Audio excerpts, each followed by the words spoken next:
Jika kita bicara bait suci, maka Bapak Ibu pasti bertanya rujukannya di mana bait suci yang harus dibangun itu. Kalau kita baca di Perjanjian Lama, Bapak Ibu, di Perjanjian Lama ada kitab Nabi Yehezkiel dan di situ ditulis tentang bait suci. Ada mungkin yang berpendapat bait suci itu sudah dibangun akhirnya menjadi bait suci kedua.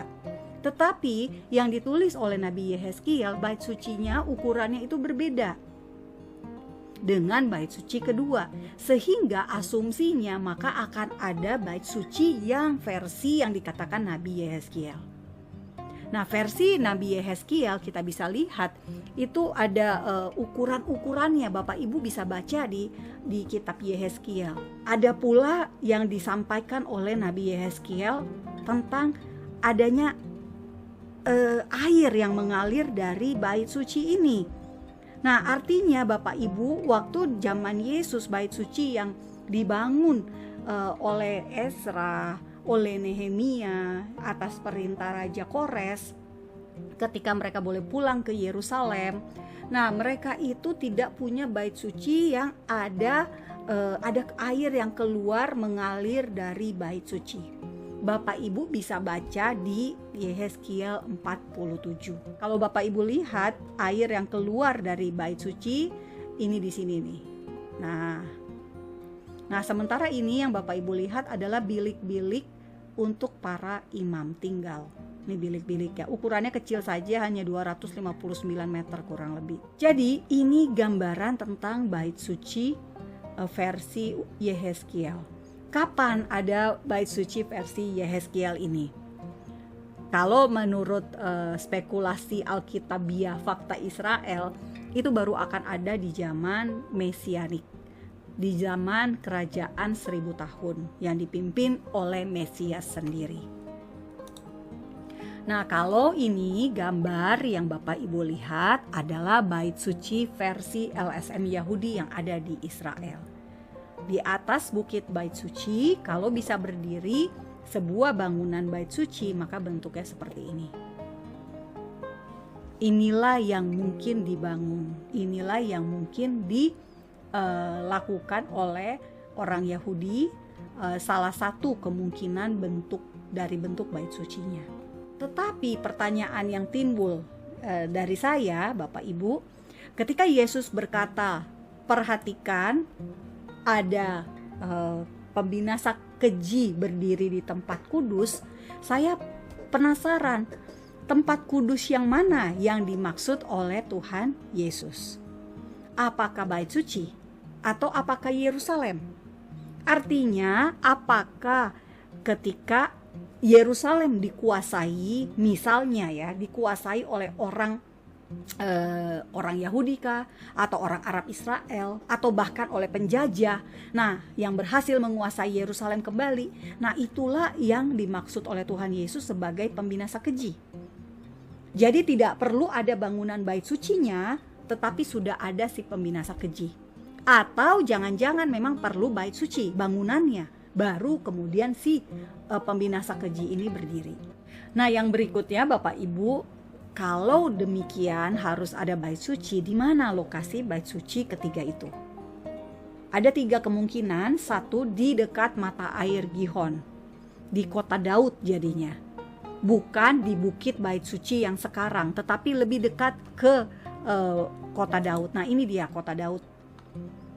Kawasan di Sion, bisa dibilang begitu, sama-sama di Yerusalem, tetapi ini kawasan kota tua di Yerusalem.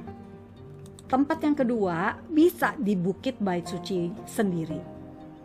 Artinya bersebelahan dengan 2 masjid. Nah, Bapak Ibu bisa lihat lokasi bukit bait suci itu cukup besar, sekitar 35 hektar.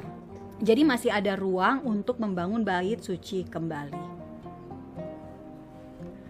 Yang ketiga, bentuknya tenda. Jadi lebih praktis, tidak perlu bangunan fisik seperti bait suci zaman dulu, tetapi hanya tenda seperti Tabernacle of David, seperti kemah Daud. Nah, tendanya dibangun bisa dekat tembok ratapan. Rujukannya Bapak Ibu ada di Kisah Para Rasul 15 ayat 16-17 dikatakan, kemudian aku akan kembali dan membangunkan kembali pondok Daud yang telah roboh, dan reruntuhannya akan kubangun kembali dan akan kuteguhkan, supaya semua orang lain mencari Tuhan dan segala bangsa yang tidak mengenal YHWH yang kusebut milikku. Demikianlah firman Tuhan yang melakukan semua ini. Yang disampaikan dalam Kisah Para Rasul itu, Bapak Ibu, merupakan kutipan dari Nabi Amos. Amos juga mendapatkan konfirmasi tentang pada hari itu aku akan mendirikan kembali pondok Daud yang telah roboh. Aku akan menutup pecahan dindingnya dan akan mendirikan kembali reruntuhannya. Aku akan membangunnya kembali seperti di zaman dahulu kala. Nah, di Amos 9 itu juga bicara pemulihan bangsa Israel. Pemulihan Israel secara fisik.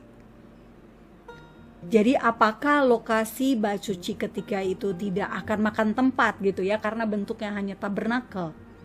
Ini kemungkinan yang paling masuk akal, tetapi saya rasa menurut spekulasi Alkitabiah Fakta Israel, bentuknya akan seperti bangunan ya, fisik. Apa yang dikatakan oleh Yesus dalam khotbah akhir zamannya Tuhan Yesus? Beberapa hari sebelum Tuhan Yesus disalib, Tuhan Yesus membagikan tanda kedatangannya. Di Alkitab kita ditulisnya tentang permulaan penderitaan, lalu ada perikop yang diberikan oleh Lembaga Alkitab Indonesia adalah siksaan yang berat. Nah, di salah satunya dari Matius 24 ini disebutkan perintah Yesus. Saya mendefinisikannya sebagai perintah Yesus kepada orang Yahudi saat ada pembinasa keji.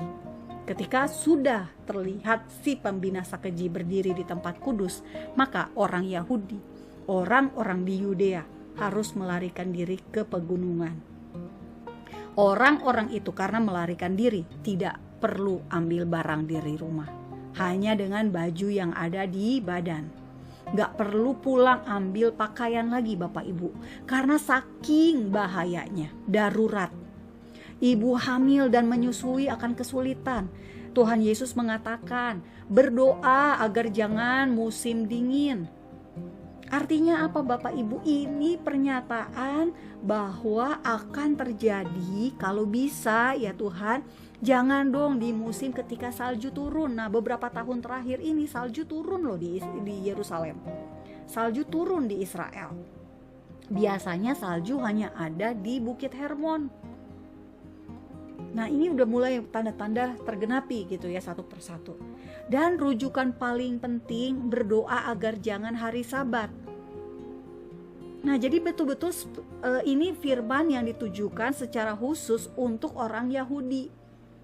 Karena orang Kristen sudah tidak menjalankan hari Sabat. Banyak saat ini orang Kristen menerapkan konsep bahwa seluruh hari adalah hari untuk Tuhan gitu ya. Nah, hari ibadah komunalnya hari Minggu, hari pertama dalam setiap minggu. Dan itu dirayakan karena kita mengadakan ibadah karena momen Yesus bangkit juga pada hari pertama dalam minggu, yakni Minggu. Hari pertama dalam minggu itu sebetulnya bukan Senin ya, Minggu. Hari Sabat, hari istirahat. Nah, karena itulah makanya Tuhan Yesus bilang berdoa agar jangan jatuh pada hari Sabat, hari di mana orang-orang Yahudi berdiam diri di rumah untuk betul-betul beribadah kepada Tuhan. Bentuk ibadahnya apa? Orang Yahudi ketika Sabat hanya boleh baca, nggak boleh nulis. Baca apa? Baca firman, baca buku-buku rohani. Nah, apa makna buat pengertian yang kita perlu tahu dari apa yang dibagikan dibagikan oleh Tuhan Yesus kepada murid-murid? Bagi Tuhan, di mata Tuhan, wilayah Yudea itu masih akan ada sampai akhir zaman. Wilayah ini tidak boleh menjadi milik bangsa lain, karena orang Yahudi akan melarikan diri ke wilayah Yudea. Orang Yahudi akan butuh tempat pengungsian ke wilayah Yudea. Sekarang wilayah Yudea, Bapak Ibu sudah lihat, wilayah Yudea itu adalah wilayah yang menjadi wilayah kota-kota Palestina. Wilayah Yudea ini sudah terbagi menjadi dua. untuk Israel dan untuk Palestina. Di peta yang Bapak Ibu lihat, kota-kota yang berwarna merah itu sudah ada orang Arab Palestinanya.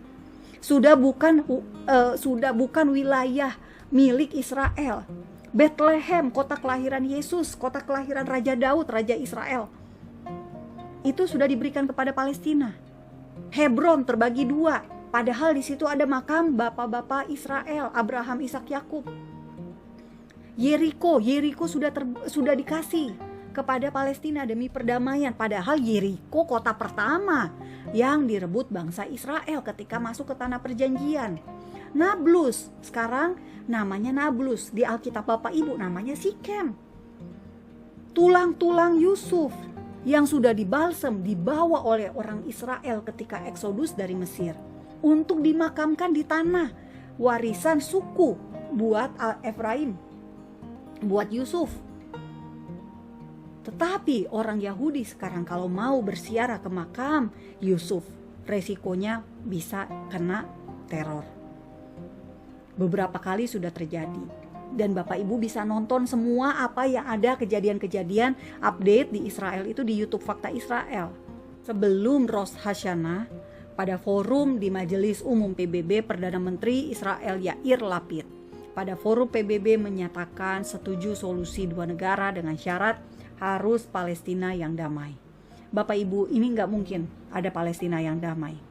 Sudah diupayakan oleh Israel dari dulu berdamai. Israel sudah kasih tanah, Bethlehem, Yeriko, Nablus, Hebron dibagi dua. Apa yang terjadi? Nggak damai kan sampai sekarang. Israel masih diteror. Teror demi teror masih dialami oleh bangsa Israel. Artinya memberikan tanah tidak menyelesaikan masalah.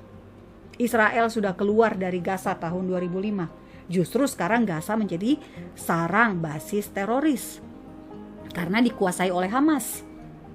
Dan yang paling tidak mungkin lagi adalah karena Palestina minta Yerusalem Timur sebagai ibu kota. Palestina tidak mau ibu kotanya Ramallah seperti sekarang ini. Pada tahun 2020, Presiden Amerika Donald Trump pernah menyarankan bagaimana kalau negara Palestina itu ada, tetapi dengan cara kota ibu kotanya adalah Abu Dis, tetangga sebelahan. Kalau Bapak Ibu lihat di peta ini, Yerusalem sama Abu Dis itu sebelahan doang. Kayak Jakarta dengan Depok misalnya, Jakarta dengan Bogor, tapi mereka tidak mau. Mereka maunya Yerusalem Timur. Tidak mungkin dikasih Yerusalem Timur. Kenapa? Karena di situ ada Bukit Bait Suci, tempat Yesus disalibkan, dikuburkan, mati, bangkit kembali. Daerah-daerah itu adalah daerah-daerah Yerusalem Timur.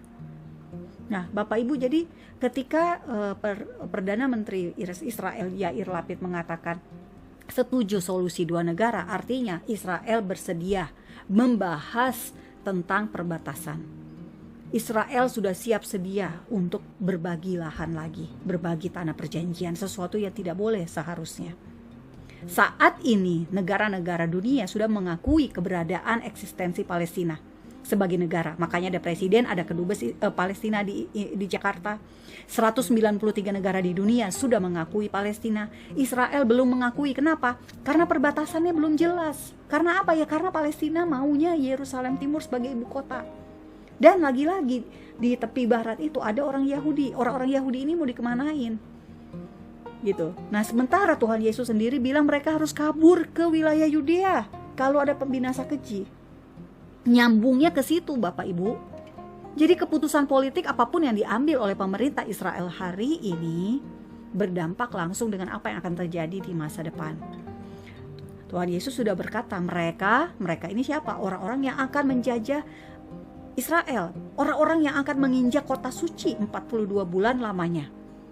Nah, perhatikan baik-baik, bagi Tuhan, di mata Tuhan, Yerusalem itu bukan kota biasa, tapi kota suci. Itu ditulis di Wahyu.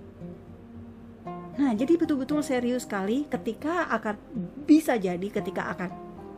ada masa di mana kembali akan terjadi penjajahan terhadap Yerusalem selama 42 bulan lamanya.